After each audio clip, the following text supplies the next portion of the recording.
Lunes, miércoles y viernes, 3:30 de la tarde, por Canal Judicial.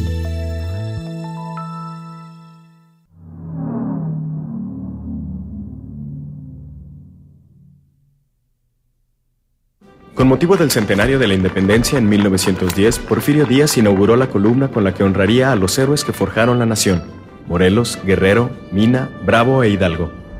Y en el interior se colocó la estatua de un supuesto precursor de la independencia, condenado a la hoguera en 1659. Su nombre, Guillain de Lampart. Antes de cambiarse el nombre, el irlandés William Lamport había sido pirata, espadachín y luego soldado de la Armada Española.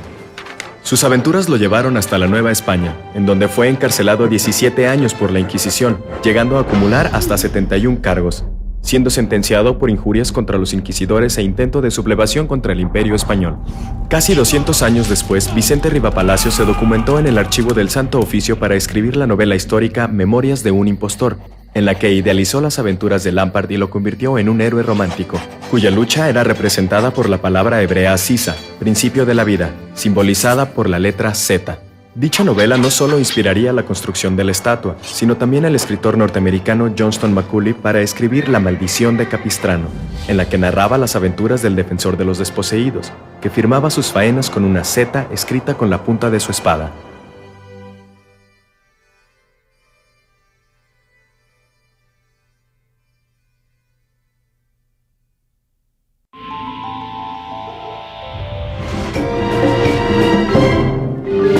Nace de la tragedia. ¿Qué me molesta? ¿Qué es lo que ya no soporto?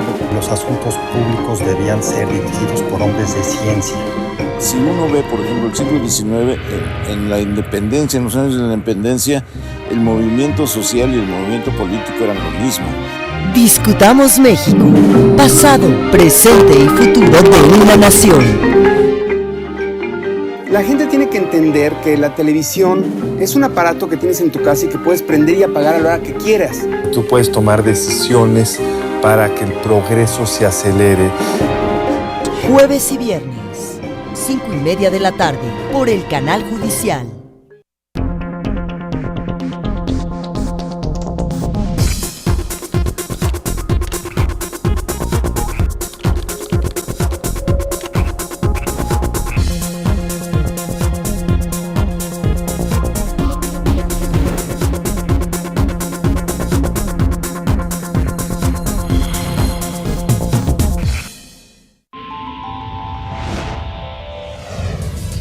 Estar en el lugar es nuestra especialidad.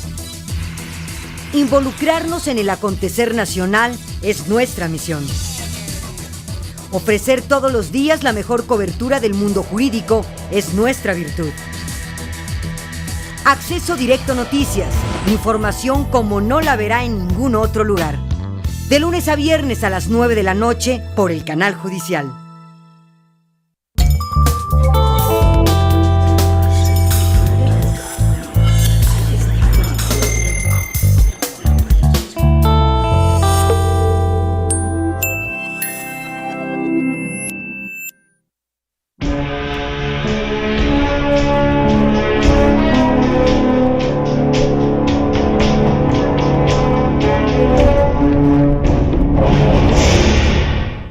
Continuamos con ustedes comentando acerca de esta acción de inconstitucionalidad número 2, diagonal 2010, promovida por el Procurador General de la República en contra de la Asamblea Legislativa del Distrito Federal y del Jefe de Gobierno del Distrito Federal, en lo que corresponde a este estudio de dos artículos fundamentalmente del Código Civil para el Distrito Federal, artículos 146 y 391 del Código Civil para el Distrito Federal.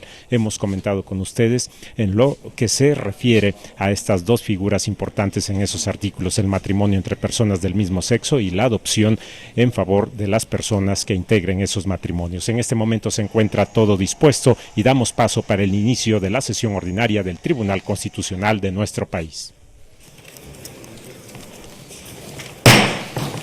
Se abre la sesión. Señor secretario, sírvase dar cuenta con los asuntos del día. Sí, señor ministro presidente. Se somete a su consideración los proyectos de las actas relativas a la sesión pública número 76 ordinaria celebrada el lunes 12 de julio del año en curso, de la sesión pública número 77 solemne de clausura del primer periodo de sesiones correspondiente al año 2010 y de la sesión pública número 78 solemne de apertura del segundo periodo de sesiones correspondiente al año en curso. Están a la consideración de las señoras y señores ministros las actas con las que se ha dado cuenta. Si no hay ninguna intervención de manera económica, les pido voto aprobatorio. Quedaron aprobadas las dos actas, secretario. Se somete a su consideración el proyecto relativo a la acción de inconstitucionalidad 2/2010, promovida por el Procurador General de la República en contra de la Asamblea Legislativa y el Jefe de Gobierno del Distrito Federal, demandando la invalidez de los artículos 146 y 391 del Código Civil para el Distrito Federal, bajo la ponencia del señor ministro Valls Hernández y conforme a los puntos resolutivos que proponen. Primero, es procedente pero infundada la presente acción de inconstitucionalidad. Segundo, se reconoce la validez de los artículos 146 y 391 del Código Civil para el Distrito Federal, conforme a lo expuesto en los considerandos sexto, séptimo y octavo de esta ejecutoria. Y tercero, publíquese esta sentencia en el Semanario Judicial de la Federación y su Gaceta. Tiene la palabra el Gracias, señor ministro, don Sergio Valls. Muy amable, señor presidente. Señora ministra, señores ministros, como recordarán, en sesión del día 1 de julio pasado, por una mayoría de 6 votos de los integrantes de este pleno, se determinó no sobreseer respecto del artículo 391 del Código Civil para el Distrito Federal, por lo que en el engrose respectivo se desestimará la causa de improcedencia hecha valer en este sentido, tanto por la Asamblea Legislativa como por el Jefe de Gobierno del Distrito Federal, con apoyo en las razones que la mayoría de ustedes, de este honorable pleno, expuso en dicha sesión. Considero pertinente señalar que el asunto que hoy se discutirá reviste una gran importancia para la sociedad y, sin duda, ha generado inquietud e incluso cierta polarización dentro de la misma. Sin embargo, esta Suprema Corte de Justicia de la Nación, como Tribunal Constitucional de México, debe resolver la cuestión planteada a la luz de la Constitución Federal, pues aun cuando estamos ante una problemática que debe atender necesariamente a nuestra realidad social, a la realidad social existente, el estudio debe hacerse al margen de convicciones de tipo moral, ideológico o religioso, e incluso de prejuicios que socialmente pudiera haber al respecto. Ahora bien, el primer tema que se analiza en el proyecto, concretamente en el considerando sexto, es el relativo a la constitucionalidad del artículo 146 del Código Civil para el Distrito Federal, que define al matrimonio como la unión libre de dos personas para realizar la comunidad de vida en donde ambos se procuran respeto, igualdad y ayuda mutua. La propuesta esencial del proyecto que presento a la consideración de ustedes es reconocer la validez de este artículo conforme a las siguientes consideraciones. A partir de la reforma impugnada, el artículo 146 del Código Civil redefine el matrimonio, permitiendo que se celebre tanto por parejas heterosexuales como del mismo sexo. El Procurador General de la República, en sus conceptos de invalidez, aduce que tal reforma no satisface una razonabilidad objetiva y que se vulnera el artículo 4 de la Constitución. En la consulta se establece que, constitucionalmente, el legislador ordinario no se encuentra impedido para definir el matrimonio de forma tal que permita que las uniones entre personas del mismo sexo alcancen ese estatus y protección jurídicos, dado que objetivamente guardan una identidad con las uniones heterosexuales por cuanto se refiere a lazos afectivos, sexuales, de solidaridad y respeto mutuos y con vocación de estabilidad y permanencia, que actualmente son los elementos que caracterizan al matrimonio, dada la secularización de la sociedad y de la propia institución matrimonial, cuyo resultado ha sido la separación de ese vínculo de una función, de una finalidad reproductiva. Además, la protección constitucional de la familia no se consagra solo respecto de un tipo de familia que el accionante denomina ideal, es decir, padre, madre e hijos, y que a su entender parte o deriva del matrimonio, sino respecto de la familia como tal, existiendo en la actualidad una gran diversidad de formas cómo se organiza o integra la familia, debiendo el legislador buscar que todas ellas tengan la misma protección. Por tanto, la medida legislativa a través de la cual se amplía el matrimonio hacia parejas del mismo sexo satisface una razonabilidad objetiva, y el hecho de que las parejas heterosexuales y del mismo sexo estén en igualdad de condiciones ante la opción de elegir contraer matrimonio o no y alcanzar la protección y reconocimiento legal que dicha figura otorga a sus uniones, lejos de vulnerar la Constitución, se ajusta a lo dispuesto en su artículo 1 y respeta los derechos al libre desarrollo de la personalidad, a la autonomía e identidad personal y, por ende, a la dignidad humana. Por otra parte, respecto del mismo artículo 146 impugnado, en el considerando séptimo del proyecto, se desvirtúa el planteamiento del accionante acerca de los posibles conflictos que se originarían con la nueva definición del matrimonio en el Distrito Federal y en las entidades federativas, señalándose que además que en este tipo de medio de control constitucional no es posible revisar en abstracto ese tipo de conflictos. El artículo 121 de la Constitución prevé las reglas de competencia y de aplicación de normas a determinadas situaciones jurídicas, dada la gran producción normativa que se presenta en cada entidad federativa y la seguridad jurídica que debe existir a este respecto. Hasta aquí dejaría, señor presidente, la presentación del asunto, a reserva de que en su momento y cuando empecemos con los otros temas, si usted así lo determina, podríamos seguir aportando algunas ideas preliminares. ¿Cómo no, señor ministro? Puesto que hemos discutido y votado ya los primeros temas de este importante asunto, procede entrar al estudio de fondo, y el considerando que corresponde es el que trata el capítulo de derecho comparado en cuanto al reconocimiento de las uniones civiles y los matrimonios entre personas del mismo sexo. Esto es todo el considerando quinto, que va de las páginas 84 a la 124 del proyecto. Este capítulo de contenido histórico o narrativo es el que pongo a consideración del Pleno en este momento. Señor ministro Aguirre Anguiano. Gracias, señor presidente. Es muy amable.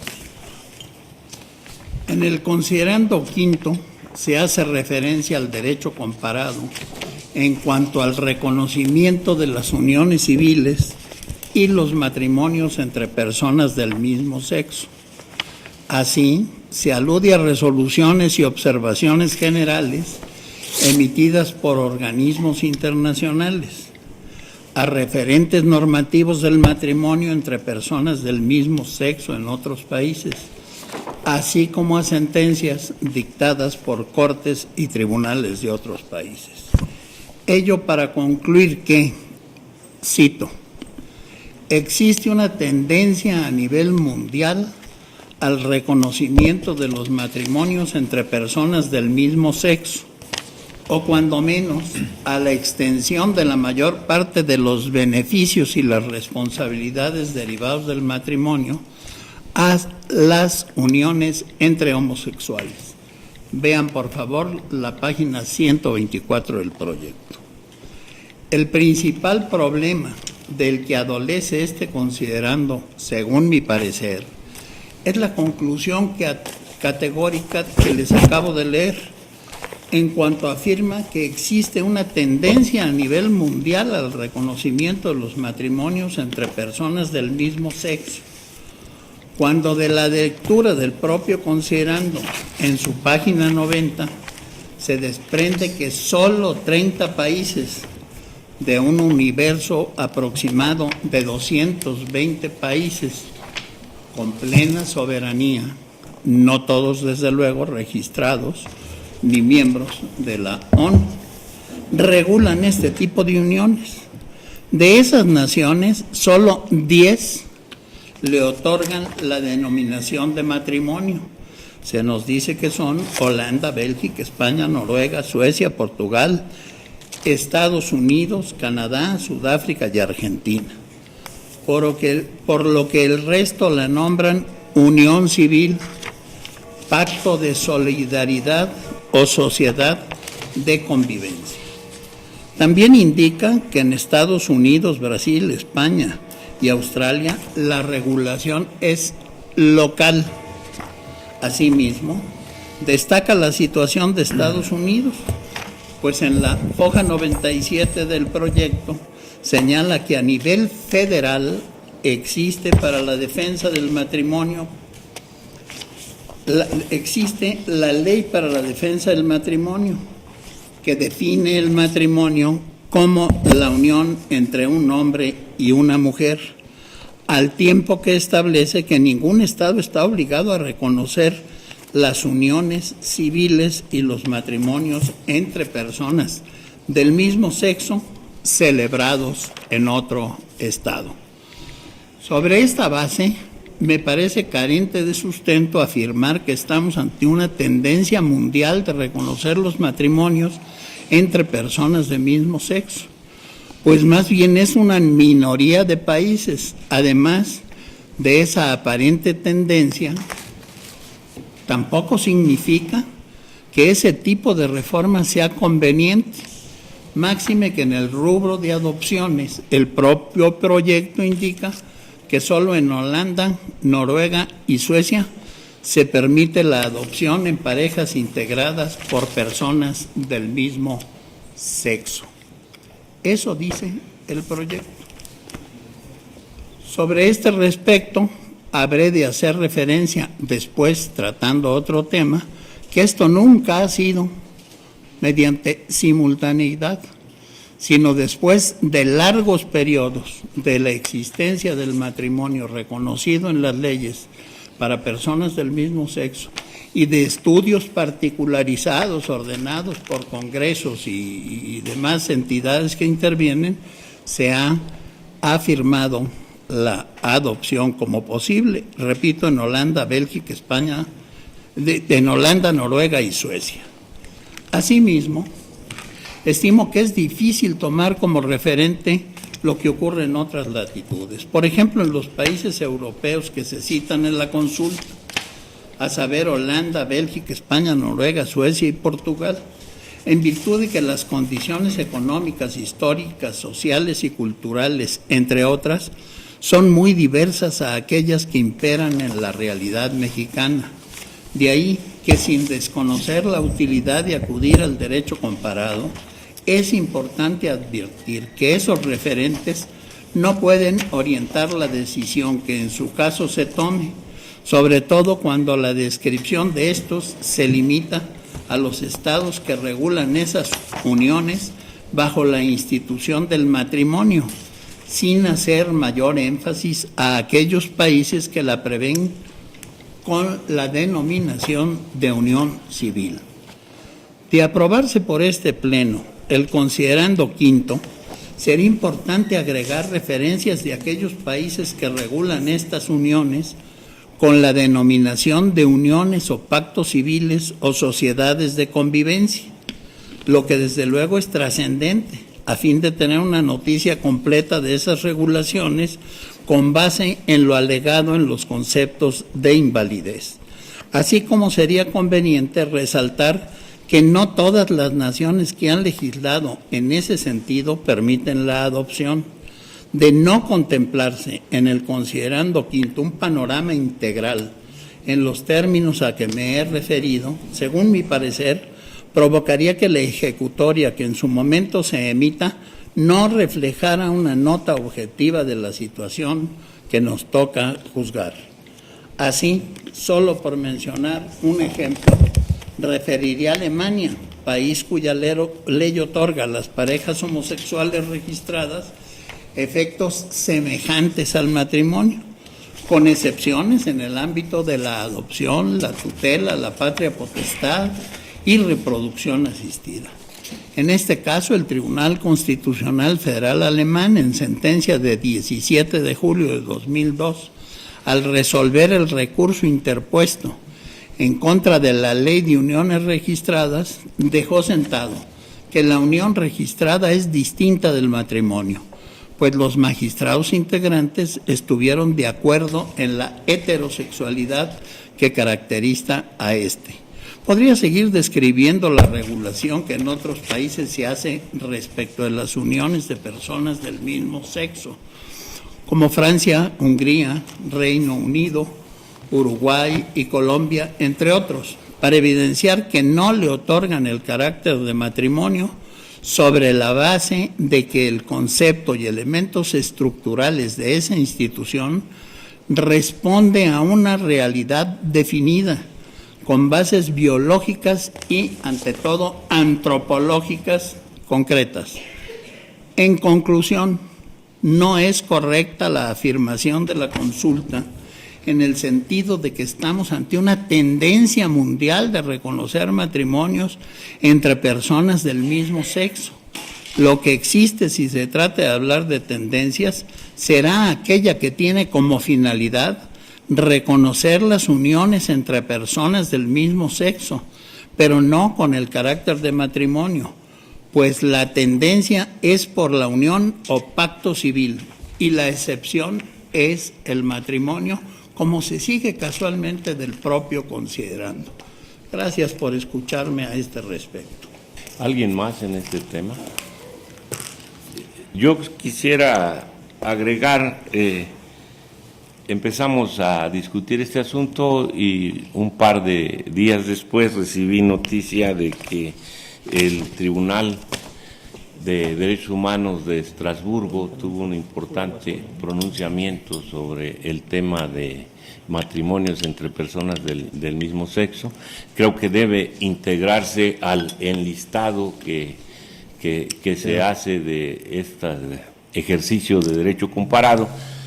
Y en esta decisión se resolvió que el hecho de que no se prevea el acceso de personas del mismo sexo al matrimonio de modo alguno atenta contra la dignidad humana ni es discriminatorio para las personas que tienen una preferencia sexual diferente.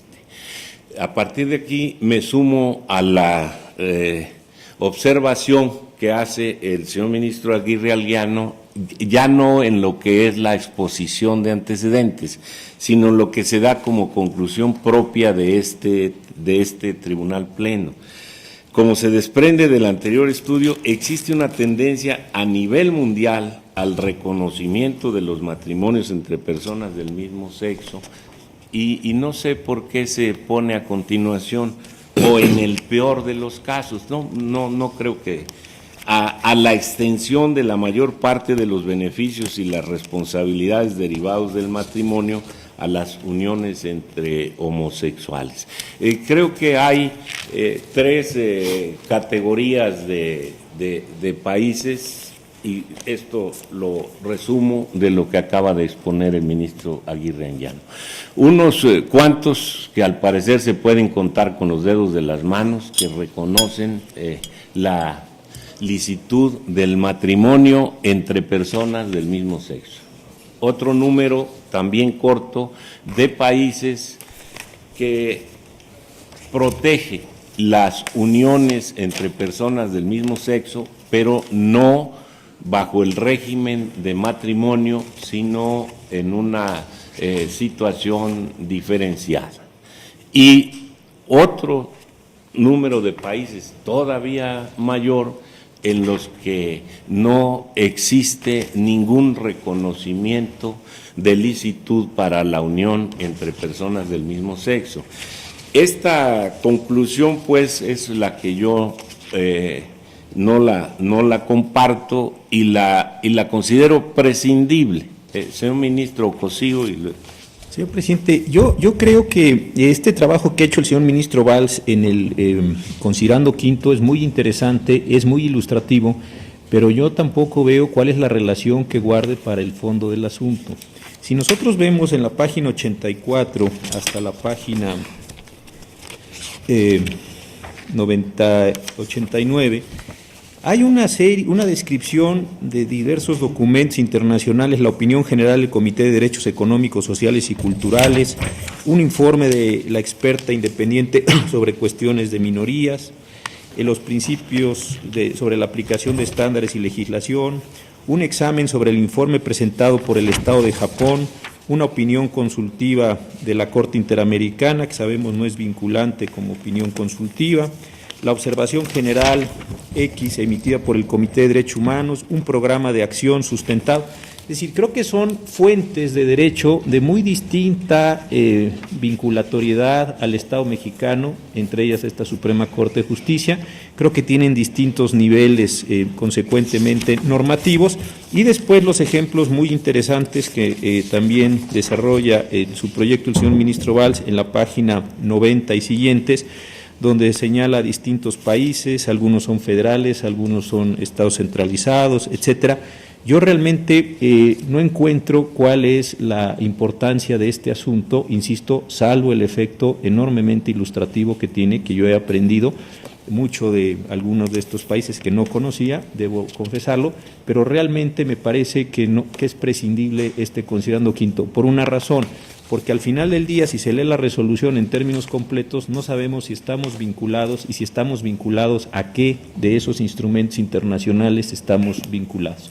Entonces creo que si está generando estas cuestiones, insisto, es muy importante el estudio para efectos ilustrativos, pero yo también no encuentro qué grado de vinculatoriedad tenemos a esto. A partir del considerando sexto, empezamos ya con lo que es la materia dura de una acción de inconstitucionalidad, que son los conceptos de invalidez planteados por la parte actora, y consecuentemente ahí yo creo que es donde debiéramos concentrarnos.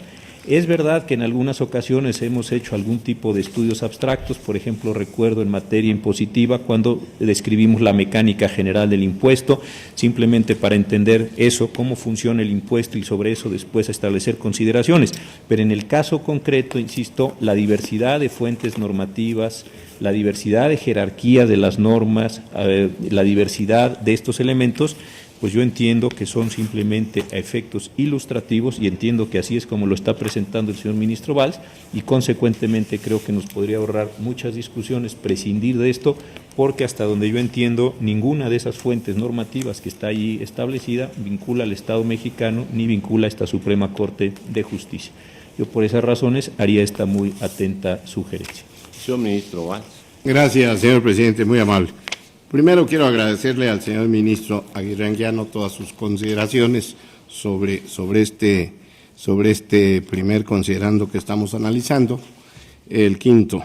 Desde luego, en lo que se refiere a la adhesión de Estrasburgo, la incorporaremos, se produjo ya cuando el proyecto estaba elaborado, así como también incorporaremos la resolución como antecedente en vía informativa de Argentina, que se produjo en la segunda quincena de julio, al incorporar la figura de los matrimonios homosexuales en su legislación.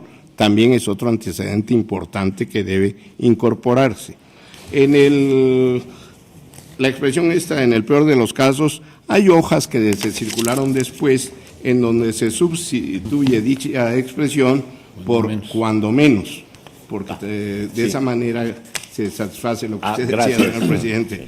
Y en tercer lugar, lo que decía el señor ministro Cosío, y como él lo dijo, esto atiende más que nada a fines informativos, ilustrativos, puede prescindirse de ello, desde luego que sí, si el Pleno así lo decide.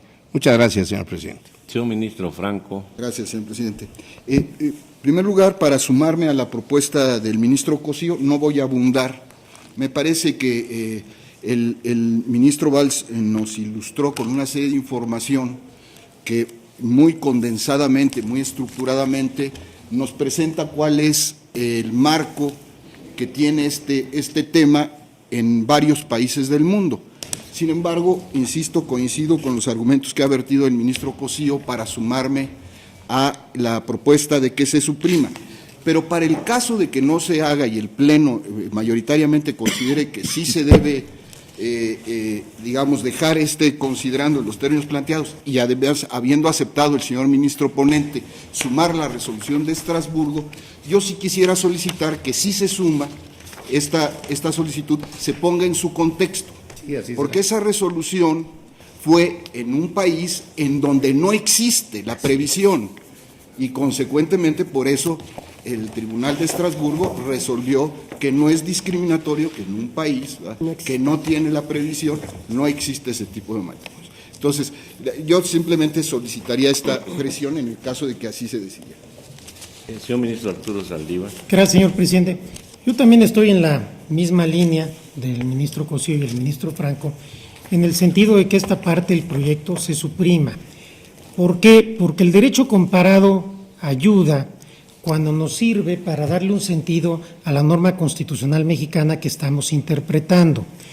Cuando no es el caso, sino que en este tema, derecho comparado, no es pacífico, y cuando además se hacen citas de resoluciones internacionales y de diferentes instrumentos, documentos que tienen validez diferenciada y algunos no la tienen para efecto del derecho mexicano, me parece preocupante. Lo que decía el ministro Franco, se ha aludido a la resolución de Estrasburgo, cuando ese es un problema completamente diferente y será una de las cuestiones que yo abordaré más adelante en cuanto a la forma como se trata el proyecto. Yo creo que si el proyecto elimina esta parte no se pierde nada, es un estudio que sí nos ilustró, nos ayudó para entender el asunto, para investigar, pero creo que puede dar lugar a un engrose en su momento, si es aprobado, que nos pueda llevar a cierta confusión argumentativa que creo que no sería deseable. Entonces yo también me sumaría a la propuesta de que esta parte en concreto se elimine. Creo que no modifica la conclusión a las que arriba el proyecto. Gracias, presidente. Señor ministro Aguirre Anguiano. Gracias. Quiero puntualizar algo. En el documento con que intervine hace unos momentos mencioné expresamente a Argentina. Pero aún así, si se va a incorporar esto al documento como lo propone el señor ministro ponente, quisiera la puntualización de que Argentina es un estado centralizado, no federal. Esto parece que no, pero tiene una importancia destacada. Después de esto, no tienen más que una legislación. Después de esto, quisiera advertirles que también Italia acaba de resolver en términos similares a los anteriores. No es un derecho humano ni el matrimonio ni la adopción, es un derecho institucional. Y luego explicaré de qué se trata esto, de qué va esto. Entonces se pueden incorporar muchas cosas más. A mí me pareció de gran utilidad antecedentar el proyecto, pero llegar a la conclusión única obligada conforme a los antecedentes, que la entidad Distrito Federal va a contrapié de la tendencia universal. Gracias. Señor ministro Valls. Una precisión muy breve. En esas hojas adicionales donde cambiamos la desafortunada expresión en el peor de los casos por cuando menos, también se hace ya mención de la resolución de Estrasburgo, que como ya se ha dicho, del Tribunal de Estrasburgo, que como se ha dicho aquí, pues es otro contexto, allá no hay ley y aquí estamos analizando concretamente una ley, la del Distrito Federal. Entonces, por otra parte, yo sí estimo que toda la parte ilustrativa de antecedentes, de derecho comparado, sirve para ubicar el contexto del tema. Si puede prescindirse, claro que sí. Desde luego, si el Pleno así lo decide. Gracias, señor presidente.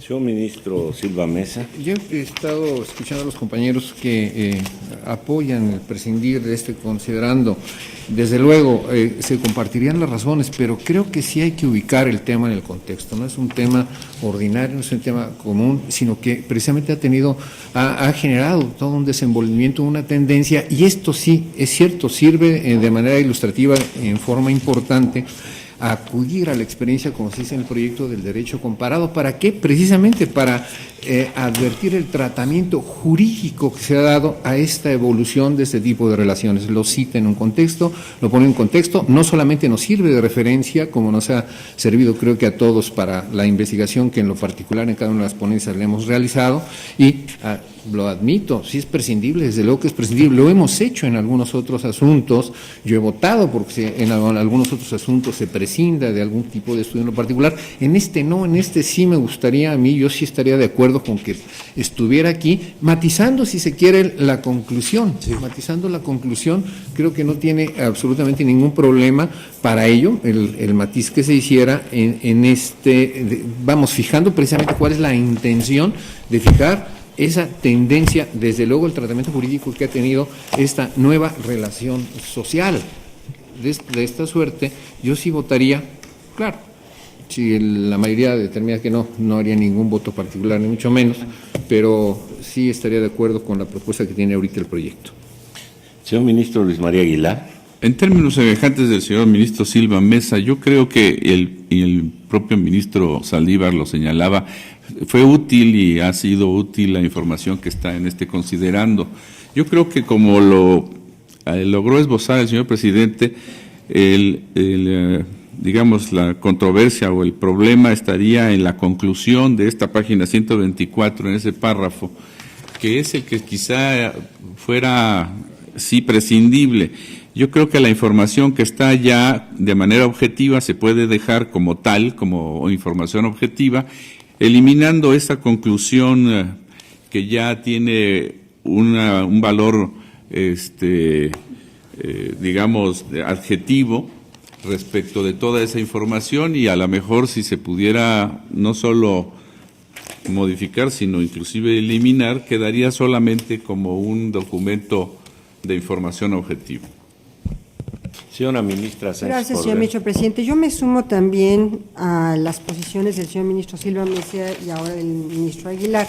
También yo leo considerando como una relación informativa. Es un marco importante, informativo para el contexto de este tema. Yo estaría realmente por considerar que considerando no está de más que se quedara. Lo hemos hecho en otras ocasiones, hemos suprimido algunos considerandos, pero en esta ocasión creo que el marco informativo es importante para el tema, para el contexto del tema. Gracias. ¿Alguien más? Pues las posiciones antagónicas es la supresión total del considerando. Creo que es lo primero que debiéramos votar. Instruyo al secretario para que tome votación en cuanto a la propuesta que entendí original del señor ministro Cosío, de que se suprima el considerando quinto por la supresión o porque quede. Sí, señor ministro presidente. Señor ministro Aguirre Anguiano. Finalmente estoy por la supresión porque entiendo que las razones que antecedentan son parciales y sesgadas. Habría que complementar muchísimo más esto. Entonces, por la supresión. Señor ministro Cosío. Por la supresión. Señor ministro Franco González. Por la supresión. Señor ministro Saldívar Ledo de la Rea. Por la supresión. Señor ministro Udiño Pelayo. Por la supresión. Señor ministro Aguilar Morales. Porque se mantenga, aunque se quite la parte final. Señor ministro Valls Hernández. Porque se mantenga, desde luego. Señor ministro Sánchez Córdoba. Yo también, porque se quede. Señor ministro Silva Mesa. También con los matices del caso. Señor ministro presidente Ortiz Mayagoite. Pues nos falta la ministra Luna Ramos por razones de salud y voy a producir un empate porque es mi parecer auténtico. A mí me parece bien que quede el considerando quinto con la información que tiene complementada como lo ha ofrecido el ponente. Y entonces voto porque se quede el considerando quinto. Señor ministro presidente, me permito informarle que existe un empate de 5 votos en cuanto a la permanencia del considerando quinto del proyecto. Esperaremos que se integre la ministra, que nos dé su voto y verá. Pero en caso de que quedara considerando quinto, ya decidiremos la conclusión, porque lo que el señor ministro ponente ha ofrecido es matizar la conclusión. Sin embargo, aquí ya hay un elemento valorativo de la Corte en el que no coincidimos. La propuesta del ministro Luis María Aguilar, que compartió lo que yo dije, es porque no haya conclusión, sino simplemente en el marco de estos antecedentes. Sí. Si me permite, señor presidente, sí, por favor, a reserva de que el voto de la ministra Luna Ramos en su oportunidad produzca el desempate, si fuera porque se quedara, desde luego eliminaría este párrafo de la conclusión. Gracias, señor ministro. Pues tenemos esta intención de voto en cuanto al considerando quinto. Y luego viene ya el primer tema de fondo, que es la constitucionalidad del artículo 146 del Código Civil del Distrito Federal en la reforma que hizo a la definición de matrimonio.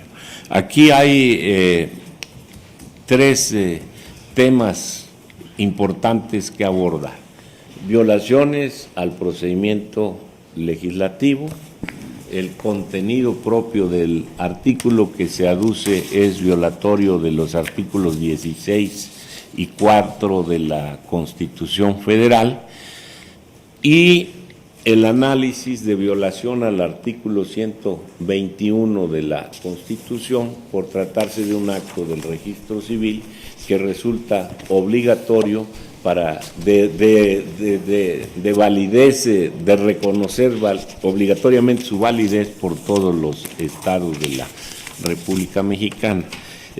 Creo que por metodología debemos abordar en primer lugar el tema de violaciones al procedimiento legislativo. Es el tema que pongo a consideración.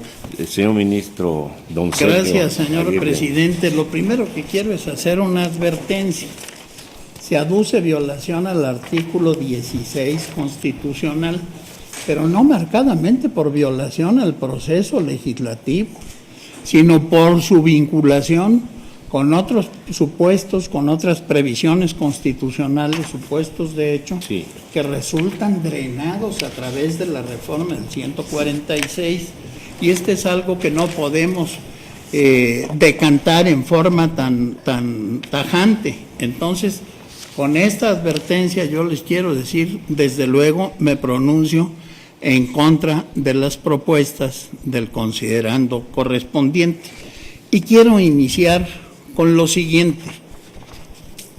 A mi juicio, desde luego, todo es a mi juicio, las leyes de reforma permearon la Constitución y sus principios fueron recogidos por la Constitución.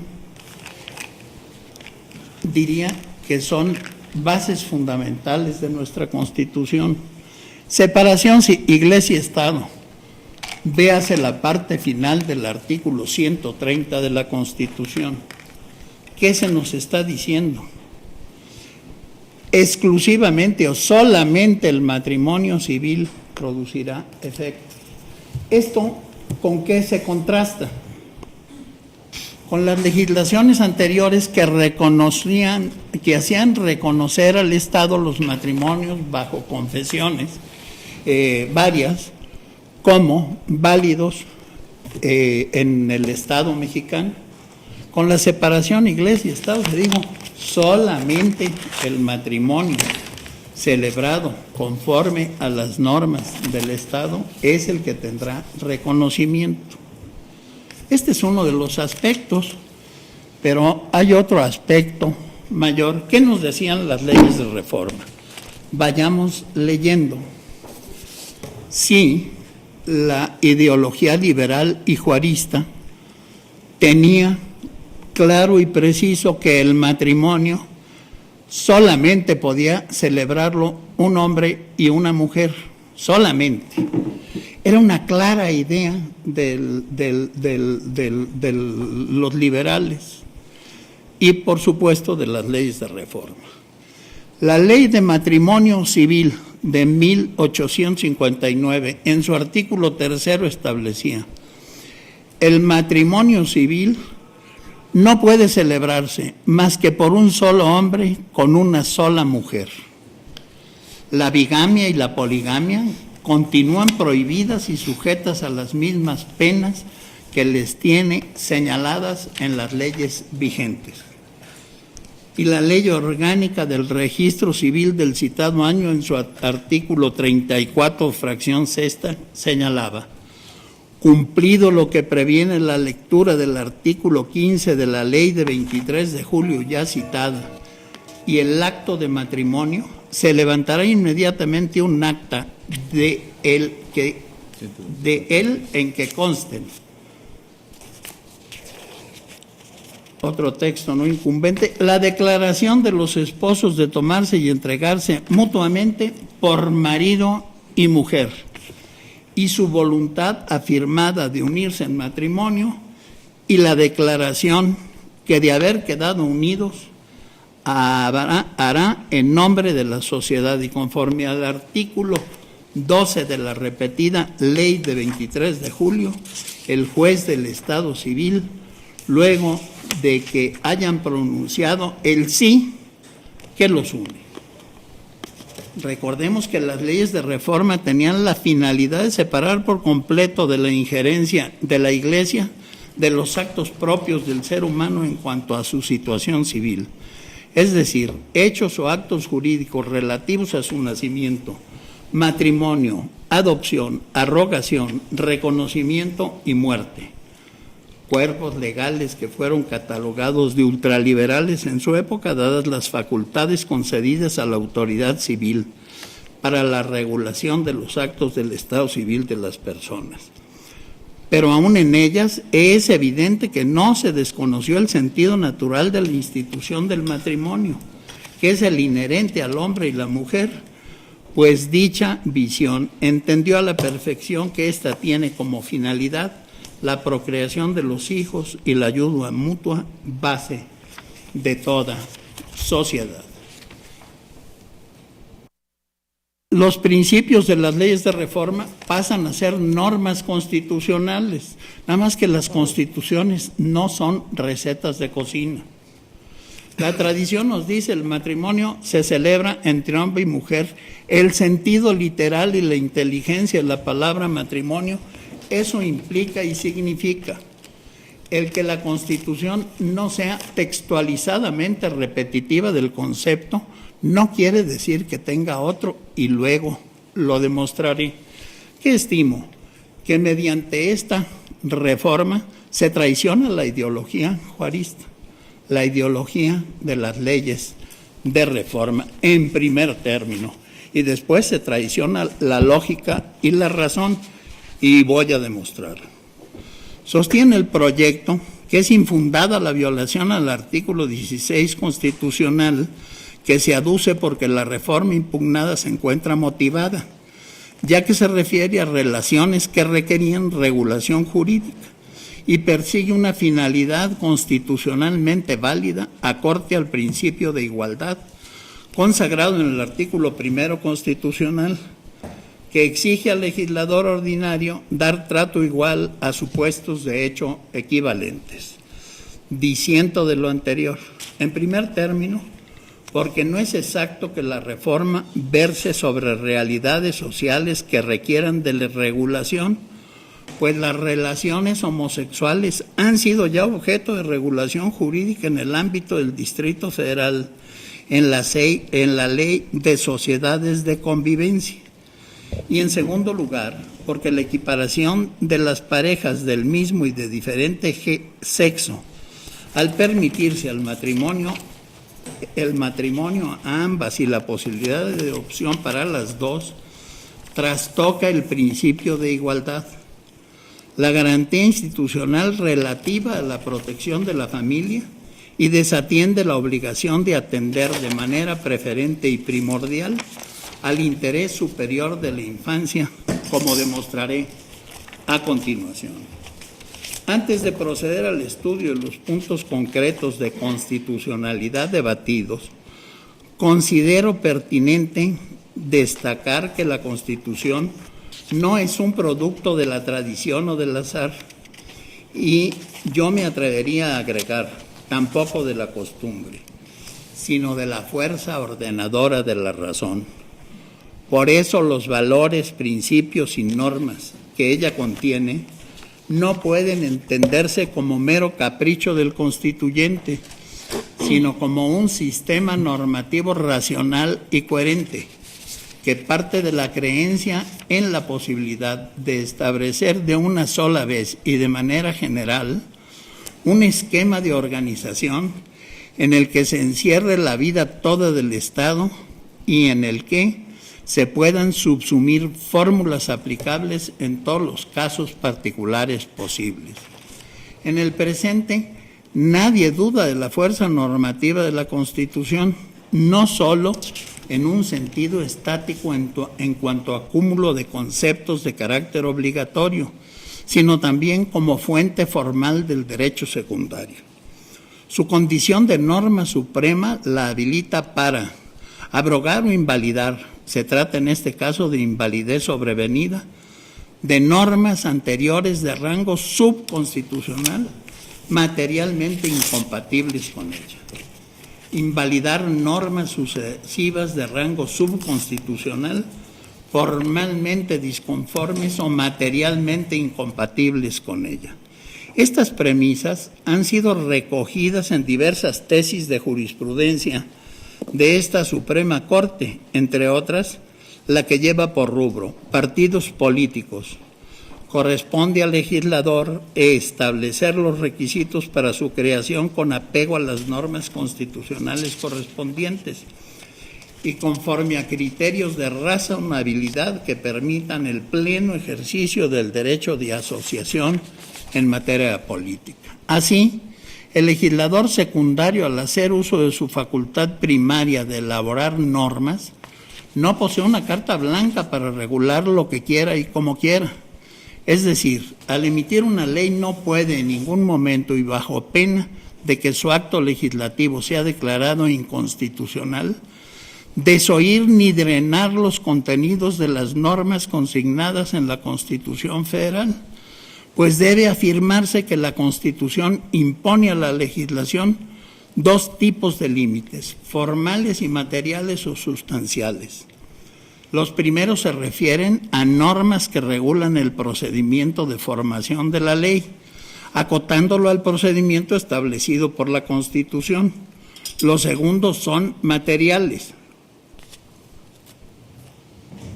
mediante normas que vinculan el contenido de las leyes futuras, es decir, puede limitar el contenido material de las mismas mediante órdenes y prohibiciones dirigidas al legislador o de manera indirecta, regulando inmediatamente ciertos supuestos de hecho, por ejemplo, confiriendo derechos subjetivos a los ciudadanos y estableciendo su propia supletoriedad jerárquica respecto de la ley.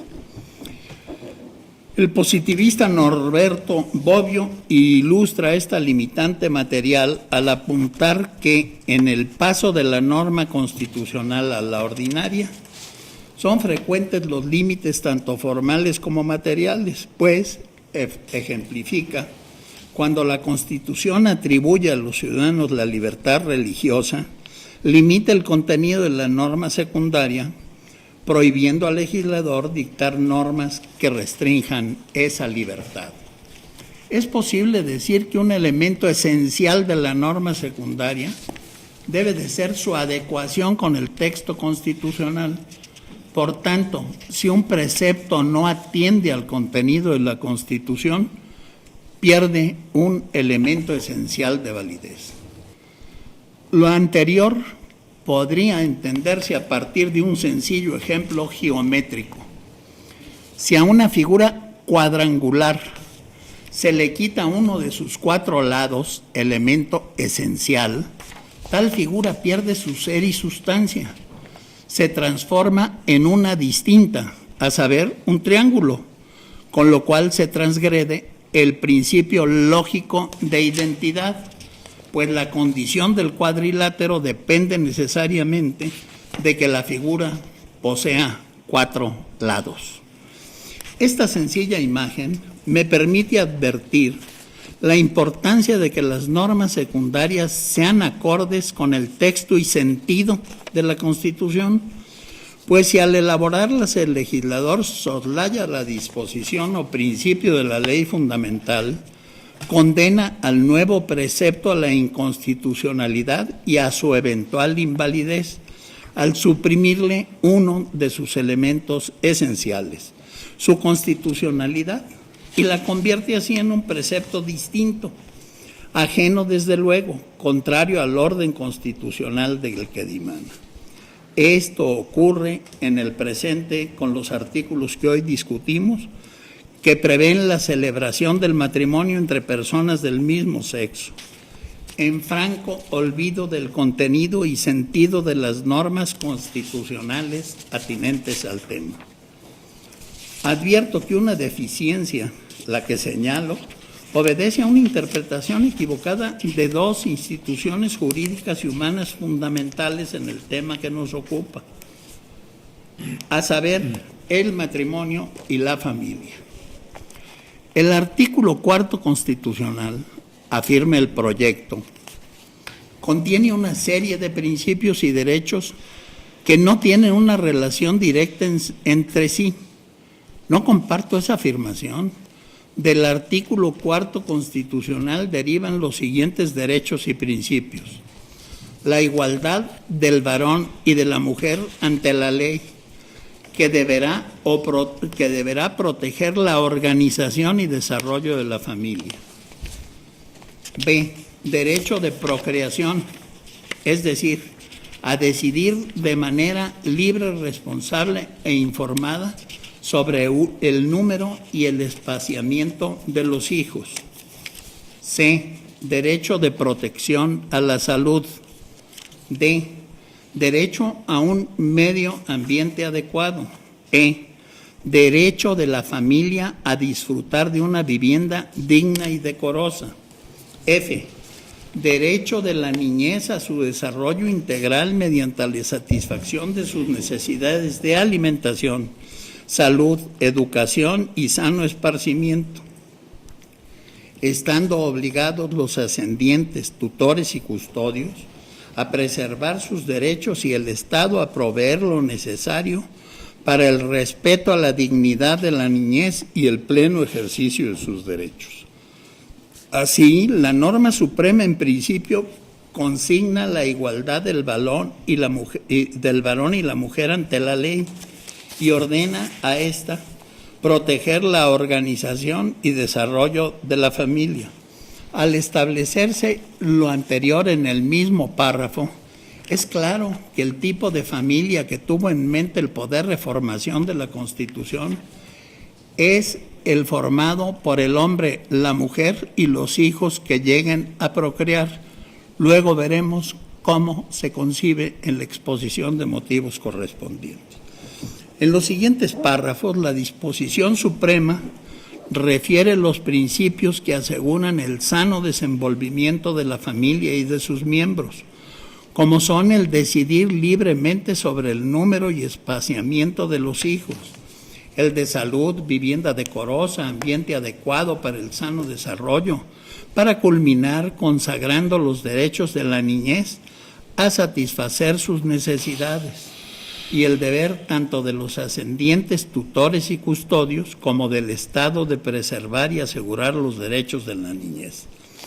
Con la consagración de los principios y derechos aludidos, se procura a los seres humanos su salud, su bienestar físico y mental y el mejoramiento de su calidad de vida, en especial a la niñez, destacándose la necesidad de que la ley proteja a la familia, en tanto constituye la organización social primaria en donde se desenvuelve la vida de quienes la integran. Decía que el modelo de familia que tuvo en mente el poder reformador de la Constitución al ordenar su protección es la familia nuclear, formada por el hombre, la mujer y los hijos. Ahora añado que es a través del reconocimiento de la institución matrimonial entre parejas de distinto sexo como el Estado da cumplimiento a su deber. Existe una tendencia generalizada a creer que el matrimonio heterosexual es un producto de la moral religiosa. Sin embargo, existen fuentes que sostienen que las comunidades antiguas de Grecia y Roma, el matrimonio lo tenían dentro de las primeras formas de organización doméstica y constituía no un acto vinculado con la moral, sino con el paso de un sistema de culto privado a otro de culto privado. Es decir, del paso de una joven que realizaba el culto al hogar y a la domesticidad de su padre al de su marido, pues incluso la ceremonia del matrimonio no se celebraba en los templos de Júpiter o de Juno, sino en la casa presidida por el dios doméstico que era el padre. De aquí derivo la definición de matrimonio que el digesto enumera. Las nupcias son una comunicación del derecho divino y humano, es decir, un acto humano en donde participan tanto las leyes nacionales como las divinas. El matrimonio estaba ligado a la familia, pues a través de aquel se aseguraba la procreación y la descendencia. El matrimonio en Grecia y en Roma antiguas era obligatorio, y su fin no era el placer ni la unión de dos seres que se correspondían sentimentalmente, sino para unir a dos seres en un mismo culto doméstico, para hacer nacer a un tercero que fuera apto para continuar este culto, y por ello era fácil disolver el matrimonio si la mujer era estéril. En las leyes de Manú y en la India, la mujer estéril se reemplazaba al cabo de 8 años. Esto permite desmentir que todo es un producto de la moral de las religiones. A mí no me molesta mucho esto, yo solamente conozco una moral como la conocieron nuestros liberales, nuestros constituyentes, que es la moral judeocristiana. ¿Y por qué hablo de esta moral? Pues porque no había otra, sencillamente. Si alguno de ustedes conoce otra, platíquemela. Lo anterior permite sostener que el matrimonio y la familia surgen de una realidad antropológica y social anterior a lo que puede considerarse como un matrimonio institucionalizado en el orden civil y religioso. Su estima está vinculada por el valor que la sociedad otorga a la familia y a los hijos. Por eso es posible decir que esta unión entre matrimonio y familia encuentra sus raíces más allá de las concepciones religiosas y morales, ya que su origen se pierde en épocas anteriores a la propia formación de los sistemas religiosos de la antigüedad. Pues, según Gonzalo Flores, el modelo de matrimonio que ha imperado en la cultura occidental, es decir, el heterosexual monógamo con consentimiento de las partes y con fines de procreación natural, ha perdurado por más de 25 siglos, en tanto ya era reconocido por las leyes griegas y romanas. Desde el punto de vista etimológico, la palabra matrimonio hace referencia a la procreación, pues se compone de un sustantivo mater, que significa madre, y un verbo monio, de monere, que quiere decir recordar. De aquí que el matrimonio es lo que recuerda a la madre, es decir, al origen, a la procreación. Incluso en el griego antiguo se designaba el matrimonio con la palabra himeneo, donde la palabra himen constituye la raíz semántica y significa membrana. Es decir, existe una clara alusión al cuerpo femenino. Estos sencillos datos etimológicos permiten sostener que el matrimonio heterosexual no es un producto de la moral religiosa, sino un elemento de nuestra cultura donde el matrimonio heterosexual y familia constituyen las instituciones propias de la perpetuación de la especie humana. Además, desde el punto de vista lógico y tomando en cuenta los datos antes señalados, es posible sostener que el adjetivo heterosexual no debe considerarse como un elemento accidental del sustantivo matrimonio, sino como un predicable esencial, pues en nuestra cultura un matrimonio celebrado entre dos personas del mismo sexo no puede ser llamado con propiedad matrimonio, dado que, como se dijo etimológicamente, la palabra matrimonio involucra al ser femenino y la posibilidad de generación de la vida por vías naturales. Luego, el término heterosexual constituye un predicable esencial del matrimonio. El matrimonio, entonces, es una forma de cumplir con la garantía institucional de proteger la organización y el desarrollo de la familia.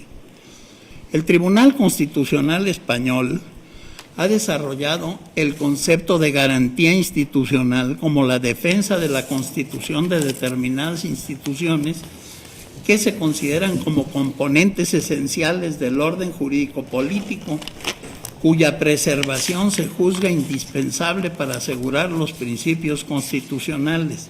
Se trata de, cito, elementos arquitecturales indispensables del orden constitucional, y las normas que las protegen son, sin duda, normaciones organizativas, pero a diferencia de lo que sucede con las instituciones supremas del Estado, cuya regulación orgánica se hace en el propio texto constitucional, en estas la configuración institucional concreta se difiere al legislador ordinario, al que no se fija más límite que el del reducto indispensable o núcleo esencial de la institución que la Constitución garantiza. Fin de la cita.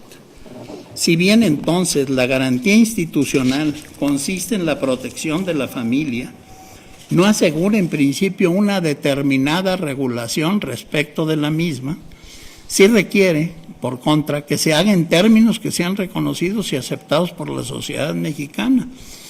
Y no hay duda de que en esta concepción de familia se inscribe en primero y por origen la institución del matrimonio, formado necesariamente por la mujer, el hombre y los hijos que hayan procreado.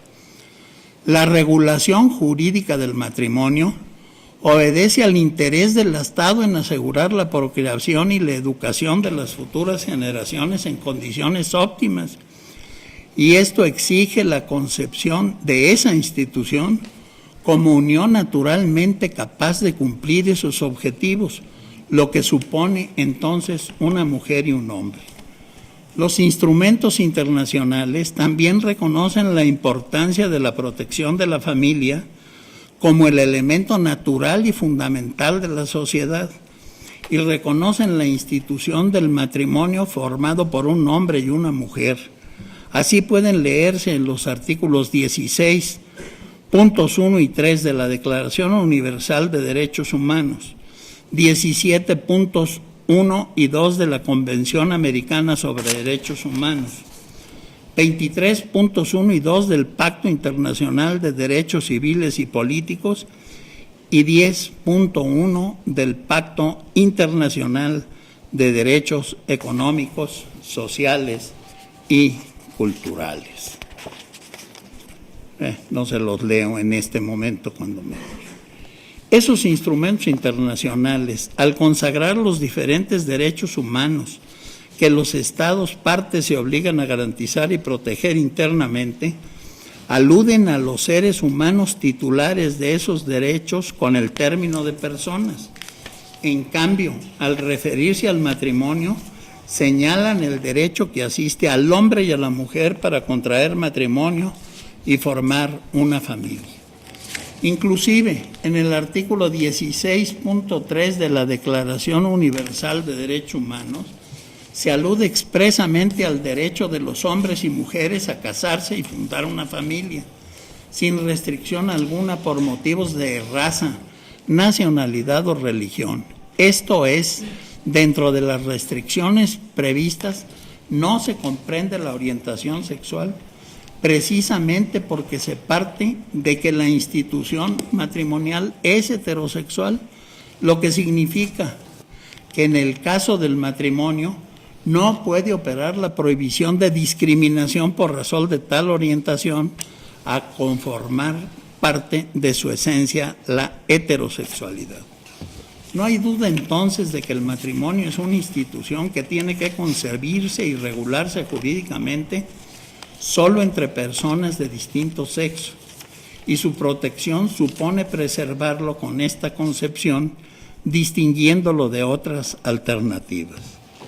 Así es derecho de todo ser humano el decidir de manera libre la pareja con quien desea vivir y procurarse asistencia mutua, sin que sobre este derecho pueda establecerse discriminación en razón de preferencia u orientación sexual.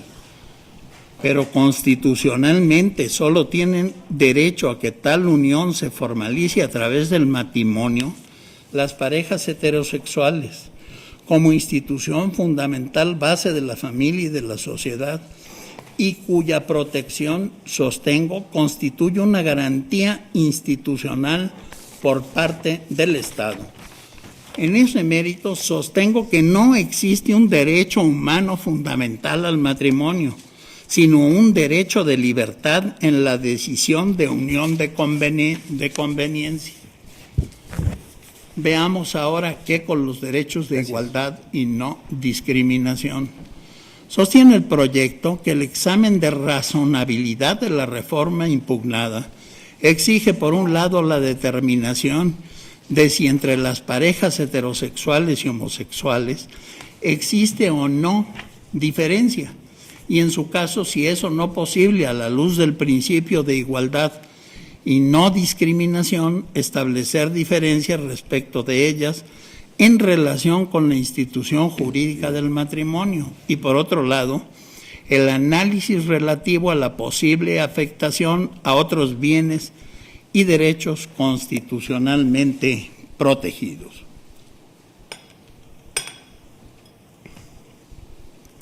En relación con el segundo aspecto señalado, la consulta afirma dogmáticamente, pienso yo, que la institución al matrimonio de parejas conformadas por personas del mismo sexo no causa afectación a bienes y derechos constitucionalmente protegidos. A diferencia de lo que el proyecto sostiene, considero que el análisis de los derechos de igualdad y no discriminación requiere en el caso un análisis de constitucionalidad reforzado. El análisis de constitucionalidad de la reforma impugnada exige considerar, en virtud de la posibilidad de adopción que implica la incorporación de las parejas del mismo sexo en la institución del matrimonio, el interés superior del menor,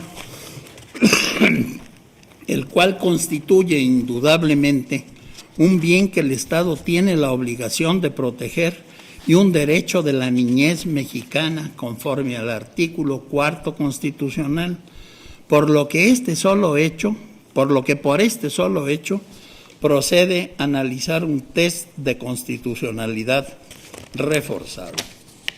Además, conforme a los criterios de la Suprema Corte, cito, rubro, igualdad de criterios para determinar si el legislador respeta ese principio constitucional. Igualdad, casos en los que el juzgador constitucional debe analizar el respeto a dicha garantía con mayor intensidad. E igualdad de criterios que deben observarse en el control de la constitucional de normas que se estimen violatorias de dicha garantía. Estas tesis desarrollan los derechos fundamentales aludidos. La igualdad exige tratar igual a los iguales